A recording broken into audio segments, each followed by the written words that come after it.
Le film commence en Russie, où une famille de 3 personnes est assise près de la rivière, profitant de leur temps. Le plus jeune d'entre eux, Sergueï Alioshkov, se vante devant son frère aîné et sa mère d'être en haut d'un arbre quand soudain, des avions de chasse allemands survolent la région. La mère demande à ses enfants de se cacher rapidement dans les buissons, mais le garçon de 6 ans prétend ne pas avoir peur et lance une fronde sur l'avion. À la surprise de tous, il réussit à toucher les avions et les fait exploser. Mais quand il regarde autour de lui, sa famille a disparu. Sergueï se réveille effrayé de ce rêve et appelle sa mère. Juste à ce moment-là, quelqu'un frappe à sa porte. En pensant que c'est sa mère, il court vers la porte, mais c'est une voisine qui entre en panique. Elle remercie Dieu de l'avoir gardé en vie et lui informe que sa mère et son frère sont morts. Le petit garçon ne comprend pas ce qu'elle dit et veut rester dans la maison pour attendre sa mère. La femme lui dit que les Allemands les ont attaqués et qu'ils devraient s'enfuir. Juste à ce moment-là, des soldats s'approchent de leur maison. La femme fait courir Sergueï par la fenêtre, mais elle est abattue avant de pouvoir le rejoindre. Le petit garçon de 6 ans se retrouve maintenant seul, sans famille et sans amis. Alors que Sergueï s'enfuit de la maison, il voit tout son quartier en flammes derrière lui. Il appelle sa mère en vain et s'enfuit de là. Après avoir couru un moment, il se retrouve au milieu des bois. Le petit enfant commence à appeler sa mère pour qu'elle vienne le chercher, car il est perdu. Cette nuit-là, il reste dans la jungle. Le lendemain matin, on le voit boire de l'eau d'une rivière lorsque des soldats ennemis s'approchent de son chemin. Sergueï, sachant qu'ils sont dangereux, se cache rapidement à l'intérieur des racines d'un arbre. Il est effrayé lorsqu'un serpent s'approche, mais ne dit pas un mot et ne s'enfuit pas. Sergueï a plus peur des soldats que du serpent. Les soldats mangent près de la rivière et s'en vont.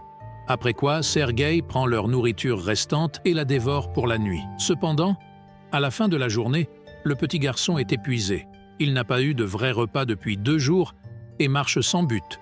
Il tombe en trébuchant mais ne s'arrête pas de marcher. En chemin, il voit des baies sauvages et les dévore. Mais à ce moment-là, une explosion se produit derrière lui, le prenant par surprise. Le garçon est étourdi et commence à halluciner quelqu'un qui s'approche de lui par derrière. Cependant, même dans de telles conditions, il reste courageux et dit à la personne qu'il a un fusil et qu'il n'a pas peur. Il boite en avant mais s'évanouit après un moment. Pendant qu'il dort, 2 soldats s'approchent de lui. La scène coupe vers la base de l'armée russe où le commandant Kuznetsov attend ses soldats de patrouille. Ils arrivent avec le petit garçon blessé et affaibli. Lorsque les soldats affirment être de son côté, le petit garçon se confie et se présente. Les soldats rient quand le garçon serre la main du commandant, suggérant qu'il se présente lui aussi. Les soldats se montrent affectueux envers le petit garçon et l'entourent. Ils lui font boire de l'eau et le nourrissent. Même le commandant, d'habitude froid, prend soin du garçon. Une infirmière nommée Katia pansait les blessures de Sergueï et est charmée par sa personnalité. Le garçon lui demande de dessiner un char sur ses blessures, car il veut devenir soldat quand il sera grand. Même les soldats blessés parlent au garçon et se sentent plus légers. Sergueï est fasciné par le pistolet du commandant et son insigne. Le commandant répond également à toutes les questions du petit garçon et lui permet de jouer avec son pistolet d'honneur après avoir enlevé les balles. Sergueï lui montre le char dessiné sur son ventre et se vante d'être lui-même un soldat. Le garçon guérit très rapidement. L'infirmière Katia demande au commandant de laisser le garçon rester avec le bataillon, mais il refuse, affirmant que ce ne sera pas sûr. Il veut envoyer Sergueï dans un orphelinat. Les soldats passent tout leur temps libre avec Sergueï. Il reçoit de nombreuses visites tout au long de la journée. Ils lui apportent de la nourriture envoyée par leur famille de loin et le laissent même jouer avec leurs jumelles. Un jour, un soldat va voir le commandant pour lui demander de laisser le garçon rester avec le bataillon. Les soldats se sont liés d'amitié avec le garçon et le considèrent comme le leur. Sa présence soulage le poids de la guerre sur leur poitrine. Cependant, le commandant est catégorique quant à l'envoi du garçon à l'orphelinat pour sa propre sécurité. Le lendemain, les ennemis attaquent et de nombreux soldats sont blessés. Un véhicule vient chercher Sergueï pour l'emmener à l'orphelinat. Le commandant annonce la nouvelle au garçon et lui offre un pistolet d'honneur en bois en cadeau.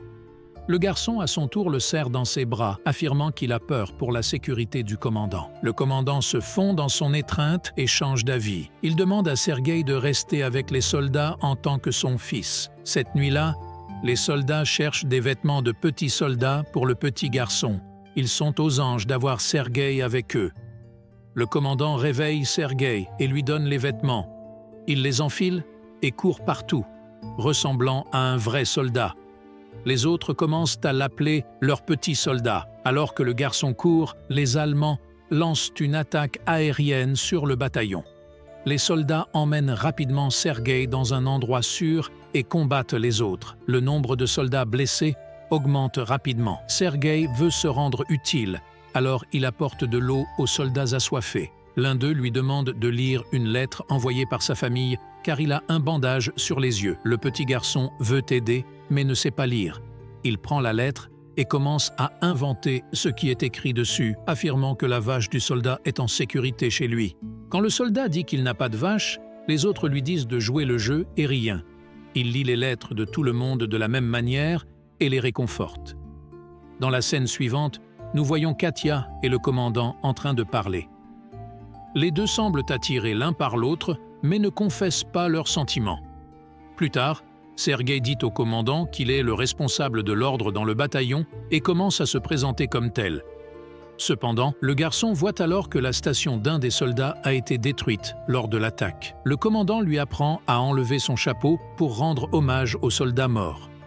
Le lendemain, il insiste pour que le commandant lui confie une mission et se voit confier la tâche de distribuer les lettres parmi les soldats. Il accomplit sa tâche efficacement et fait même danser les soldats pour lui. Le jour suivant, Sergueï s'éloigne un peu de la base avec ses jumelles.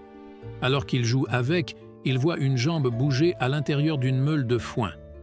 Il se précipite vers le bataillon et raconte aux soldats ce qu'il a découvert. Les soldats sont sceptiques, mais suivent quand même le garçon. Lorsqu'ils arrivent près de la meule de foin, ils sont alertés de voir deux espions allemands se cacher en dessous. Les espions sont arrêtés et le garçon est félicité pour son intelligence. Cette nuit-là, le commandant montre à Sergueï les papiers légaux pour son adoption. Il est désormais officiellement le père du garçon. Sergueï connaît les sentiments du commandant pour Katia, alors, pour lui rendre sa gentillesse, il l'emmène se confesser à elle. Mais les deux la voient en parler à un autre homme et supposent à tort qu'elle s'intéresse à quelqu'un d'autre. La base est attaquée à nouveau par les Allemands. Cette fois-ci, Sergueï aide les soldats de toutes ses forces en fournissant des munitions aux soldats en première ligne. Mais ceux-ci lui ordonnent de retourner à l'abri car il est trop dangereux de rester dehors. Lorsqu'il revient à l'abri, il voit le commandant et les autres paniquèrent car la connexion téléphonique avec le colonel est perdue. Un soldat est envoyé pour réparer les câbles endommagés. Sergueï suit le soldat et voit qu'il a été mortellement blessé. Il demande au soldat mourant comment il peut réparer les câbles et le fait lui-même. La connexion est rétablie et des renforts sont appelés. Le petit garçon de 6 ans sauve la vie de tous. Plus tard, nous voyons le commandant et Katia parler près de la rivière. Le commandant avoue enfin son amour pour elle et lui demande d'être la mère de Sergueï. Katia est aux anges, mais avant qu'elle puisse dire quoi que ce soit, un soldat s'approche d'eux et remet une lettre au commandant, disant qu'ils ont été envoyés depuis la base. Le lendemain, tous les soldats partent pour leur nouvelle base avec Sergueï.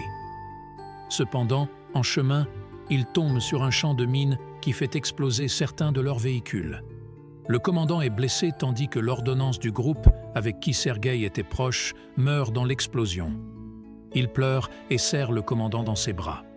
Ils emmènent les blessés avec eux et poursuivent leur voyage vers leur nouvelle base.